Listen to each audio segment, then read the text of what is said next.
y'all, welcome to my YouTube. So today we're going to be talking about Andrea Kelly. Yes, the ex-wife of R. Kelly. But that's not what we're going to be talking about today. We're just going to be talking to this lady about her life, who she is, how she got to where she is, and what she's doing today.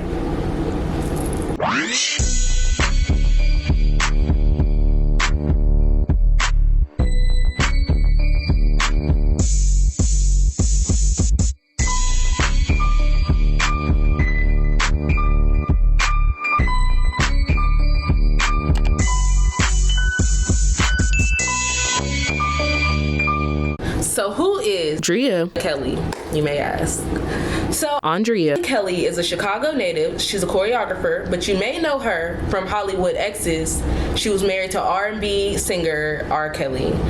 She was married to him for 14 years, and she actually met him while she was a backup dancer for him at the time. Okay, I am Drea Kelly, born Andrea Danielle Lee from the south side of Chicago. I like to say that I'm just a brown girl with baby hair and big dreams. I'm a real south side girl, I'm your home girl. I'm Auntie Drea. I don't take life too seriously. I got a second chance to do this thing. So I hear a lot of people say, oh, you only live once, And that's not true. We die once, we live every day. So that's how I live my life. I live every single day. Drea did say that after her relationship with Robert Kelly ended in 2009, she was able to rediscover her first true love, and that's dance. I feel like dance chose me. It was the first thing I did. My parents said I did not crawl. I literally went from sitting on the floor, stood up, and started dancing. So again, I feel like dance chose me. It's who I am. It's what I do. It's my passion. It's my safe place. It's my haven. I love sharing my gift of dance with other people, just to see them come alive and really find that confidence and really become that butterfly right before your eyes. I think my fondest memory is my first recital that I can remember. I was just going to ask you when you fell in love with dance, so this is perfect. Let me know. I think Medina Temple in Chicago, which is now Macy's, the building that, it used to be called Medina Temple. I remember having this recital. Now, in the rehearsals, our teacher put us in two lines, but baby, the day of the show, the girl did a solo because she was downstage by herself. And I remember after that recital, my instructor saying to my parents, that little girl's gonna be a star one day. Because I just remember okay, y'all back here playing with this choreography. I vividly remember walking out of that line. And how old were you? Oh my God, I had to be maybe 6 or 7. I remember it like it happened yesterday. She also said that her relationship with R. Kelly molded her into the woman that she is today. In 2014, she did remarry. She got married to Brian McKee after 6 days of dating him, and that only lasted a couple weeks when the couple decided to get a divorce. But she says that she used these relationship trials, as a way to allow her children to expect better and be better in relationships. Always been a strong, independent Black woman. So what are some of the things that you've endured that kind of have molded you into the best parts of yourself today?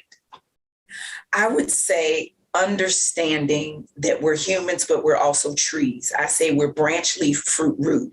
And understanding what's at the root of your tree helps you understand why you bear the fruit that you do. And understanding who my grandfather was. He was a Baptist preacher, but he was also the first man I ever saw beat a woman. So God, love, and pain were one to me at a very young age. So I had this understanding, but it was a misunderstanding as I got older, that if a man of the cloth beats his wife, surely a man in the world does. So abuse was commonplace and normal in my household, even though to the rest of the world, it would seem like, oh, that's a big red flag, but not when you grow up in a household, especially when religion is involved, because you think a preacher's the closest thing to God we can get on earth. So if he's that way, surely a man of the world is that way. But doing the work, doing the shadow work, understanding where it comes from, and having a clear understanding that I'm not to blame makes me who I am today. And being able to break those generational curses with my children, being able to take that step and say, you know what, it was me, it was a generation before me, and I'm sure it's a learned behavior. So my grandfather had to see it somewhere. Really taking that step to say, but you know what, it ends with me. My 3 children, don't play with it. You get your head busted to white meat. Don't play with a girl when it comes to my babies. I don't care what people have to say. Like, they're my adults at this point, my baby adults. But as a mom, you're a mom to the day you die. So that's my world. I stand on their shoulders. Like, they are the ones who push me every single day to be a better, greater, stronger, more resilient woman. Auntie Drea is living her best life doing what she loves to do, dance. She's currently hosting her own cabaret show in Atlanta, and her goal is to bring people and introduce people to the REAL Cabret. Yes. So I created this show so that we really have a platform so that we can show the artistry behind burlesque. And people ask me, what is it? And I like to say it's the art of seduction to music. It's that fine line between stripping and burlesque, because in burlesque, you have to wear your pasties. You're not allowed to show your nipples or your areola. You have to keep your bottoms on. And there is a performance involved. So there's layers from the gown to the corset to the bustier to down to the pasties, and you're telling a story along the way. And I really just want to change the narrative, because we ain't gonna say no names, but there was a representation of what cabaret and burlesque is, and that is not at all what it represents. It is about empowering women. It's about uplifting women. And that's why I created La Belle Jetée, so women feel empowered in their sexuality and their sensuality, and especially Black women, they could look at themselves in that way and feel royal and regal. Other than that, she leaves young women like myself with one piece of advice. I am really a joyful, happy person. And sometimes people meet me in the street like, keep your head up, sister, we praying for you. I'm like, the head was never down, honey, because if the head is down, surely she would drop her crown. Like, the head was never down. Period. I was fine. What are you talking about? Yeah, so I think that's probably the main fun fact that people need to know, that your girl is good. Right. Your girl is good. Don't worry. I ain't somewhere wading in the water in the dark. I'm good. Y'all better stop asking my auntie if she all right. She all right. She all right. Like, she's good.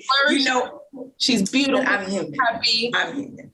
I am human. And I think that that's one thing that people forget, because they get caught up in celebrity and feel like you're not human. You don't have feelings. You don't have emotions. Like, I'm not going to front. I'm not going to sit here and be like, nothing bothers me. I never cry. I'm just this big ball of joy.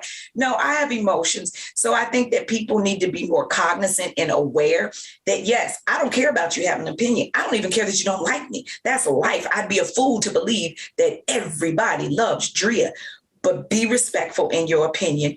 Be respectful in how you view things, and be careful. Don't speak on a subject that you've never, ever been involved in. You've not educated yourself on. Because I think people like to spew venom and just say what they feel, but you haven't done the research to even know what my journey is and what I've been through. So be careful.